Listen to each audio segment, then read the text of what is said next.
அனைவருக்கும் வணக்கம்.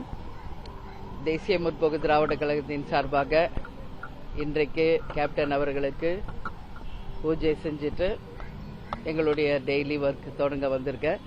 Press people நீங்க எல்லாரும் இன்னைக்கு வந்திருக்கீங்க, என்ன ரீசனுக்கு வந்திருக்கீங்க அப்படிங்கறத நீங்க சொல்லுங்க, அதுக்கு பதில் நான் சொல்றேன். அமைச்சர் பியூஷ் கோயல் சென்னை வருகை தந்திருக்காரு. என்டிஏவோட கூட்டணியை இன்னும் பலப்படுத்தும் விதத்துல நிறைய பேச்சுவார்த்தைகள் போய்கிட்டு இருக்கு.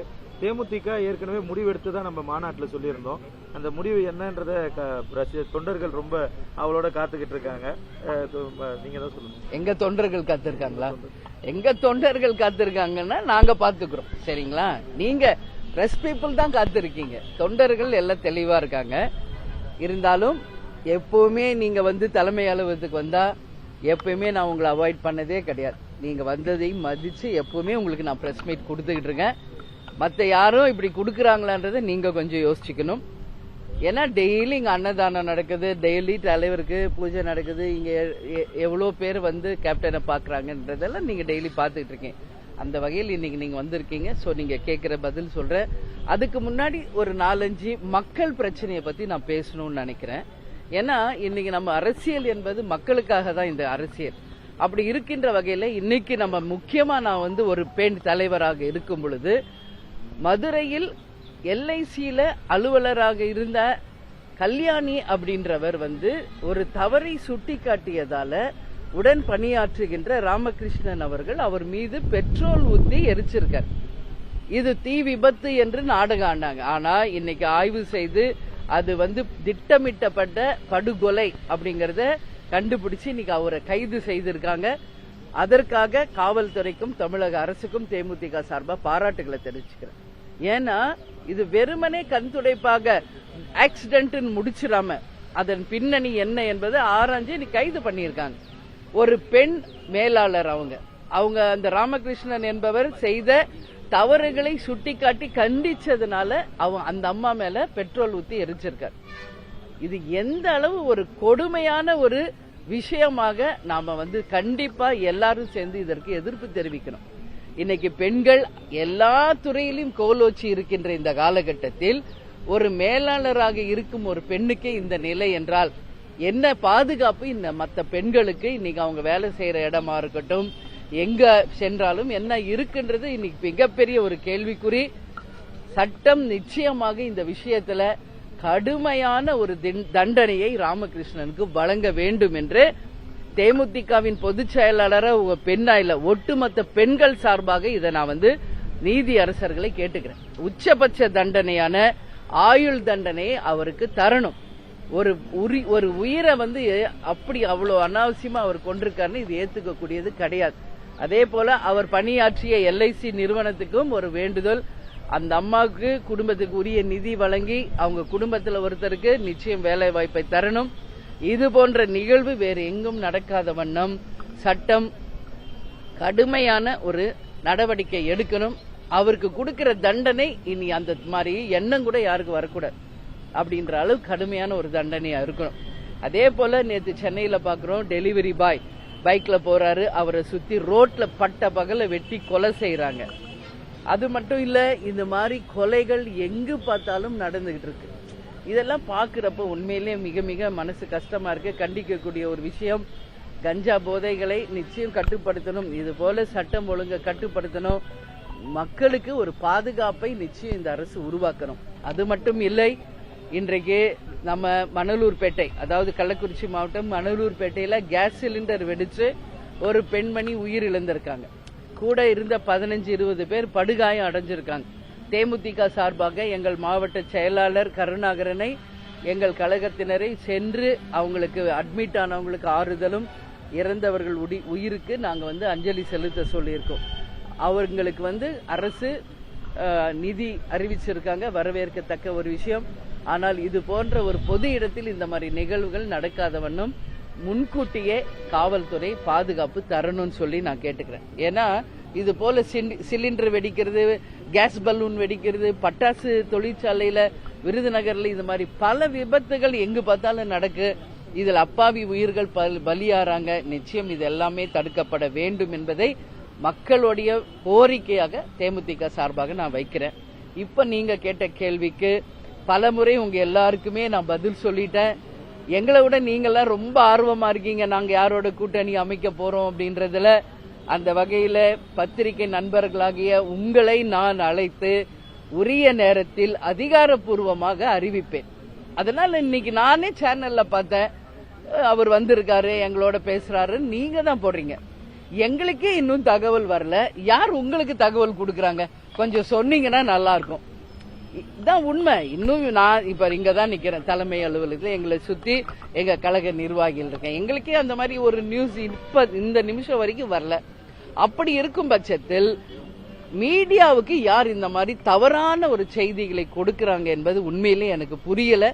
நான் பலமுறை உங்க எல்லார்ட்டையும் சொல்லிட்டேன்.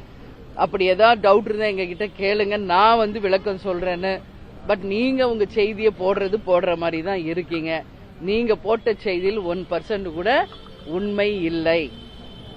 இந்த நிமிஷம் வரைக்கும் யாரும் எங்களை அணுகவும் இல்லை, எங்களுடன் தொலைபேசியிலும் தொடர்பு கொள்ளல. ஏன்னா அவர் எதற்கு இங்க வந்திருக்காரு என்பது கூட எங்களுக்கு தெரியாது. இதான் உண்மை.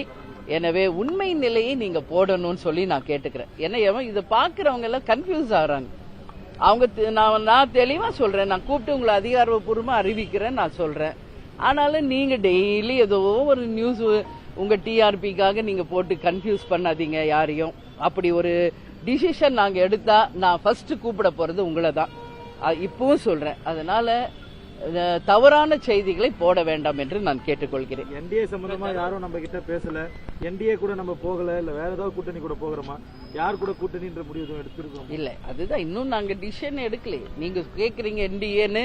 அவர் வந்திருக்காரு, 23ஆம் தேதி பிரதமர் வருகிறார் என்பதை தொலைக்காட்சியில தான் நான் பார்த்தேன். அவங்க பொதுக்கூட்டத்துக்கு வர்றாங்களா, அவங்க கட்சி சார்பான கூட்டமா, அவங்க கூட்டணி சார்பான கூட்டமா என்பது கூட இன்னும் யாருக்கும் அது தெரியல.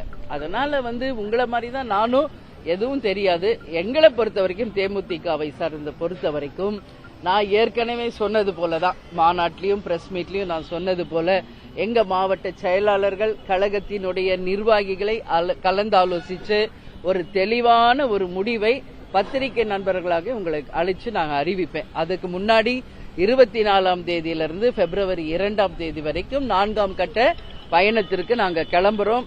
அதுவும் ஏற்கனவே திட்டமிட்டபடி அந்த பயணமும் நாங்க செய்ய இருக்கிறோம். அதாவது உள்ளம் தேடி இல்லம் நாடி மற்றும் மக்களை தேடி மக்கள் தலைவர் 4ஆம் கட்ட பயணம் நாங்க தொடர இருக்கிறோம் என்பதையும் தெரிவிச்சுக்கிறேன்.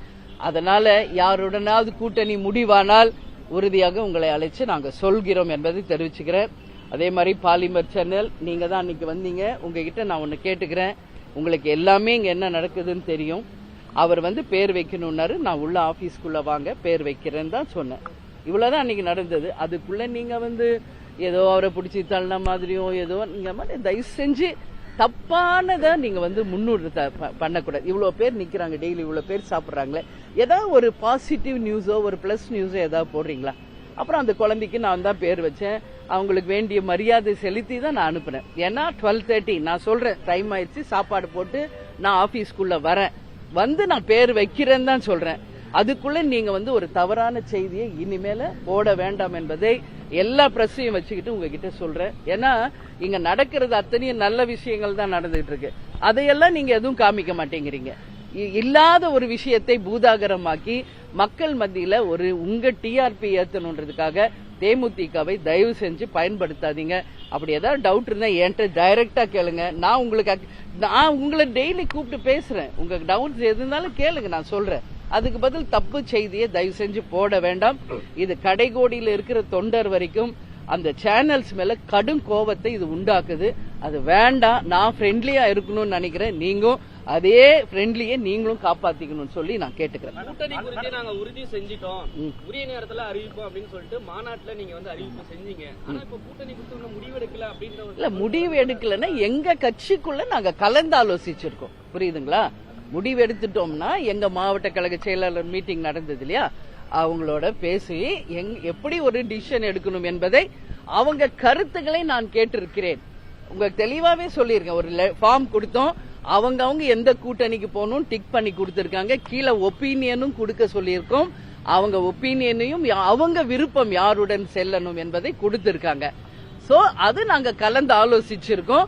ஒரு டிசிஷன் எப்போ வரும்னா ஒரு கூட்டணி என்பது அந்த கட்சிகளோட பேசி அவங்க தலைமை யார் இருக்காங்களோ அவங்க அறிவிக்கும் போது, இங்க தலைமை கழகத்துல நாங்க அறிவிக்கும் போது அது ஆதாரபூர்வமானது, அபிஷியலானது. அதற்கு முன்னாடி வருகின்ற செய்திகள் எல்லாமே உண்மைக்கு புறம்பானவை என்பதை மட்டும் நீங்கள் புரிந்து கொள்ள வேண்டும் என்று கேட்டுக்கொள்கிறேன். என்டிஏ வந்து இப்போ தெளிவில்லாம இருக்கு அப்படின்றத எடுத்துக்கலாமா? ஏன்னா பிரதமர் நரேந்திர மோடி 23ஆம் தேதி வராரு, இன்னைக்கு பியூஷ் கோயல் வந்து தமிழ்நாட்டுல இருக்காரு. ஆனா உங்களுக்கு அழைப்பு எதுவும் இல்ல அப்படின்றீங்க. அப்போ என்டிஏ கூட்டணி குழப்பத்துல தமிழ்நாட்டுல இருக்காங்க அப்படின்றத எடுத்துக்கலாமா? அது நீங்க பியூஷ் கோயல் இங்க வந்திருக்காரு, என்டிஏல இருக்கிற இன்னைக்கு பாஜகல இருக்கிற தலைவர்கள் இருக்காங்க, அவர்களிடம் கேட்க வேண்டிய கேள்வி. இதை தேமுதிக அலுவலகத்தில் என்னிடம் கேட்டால் அதற்கு என்னிடம் பதில் இல்லை.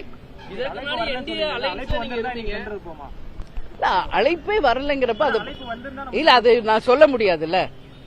ஏதோ நடக்காத ஒரு விஷயத்திற்கு நீங்க என்ன பதில் சொல்ல சொல்றீங்க, அதனால அதற்கு இப்ப பதில் சொல்ல முடியாது. இந்த நிமிஷம் வரைக்கும் அப்படி கிடையாது. அதுதான் உண்மை, அதுதான் ஒரு தெளிவு. என்னங்க, என்டிஏ அலைன்ஸ்ல ஏற்கனவே நீங்க இருந்தீங்க.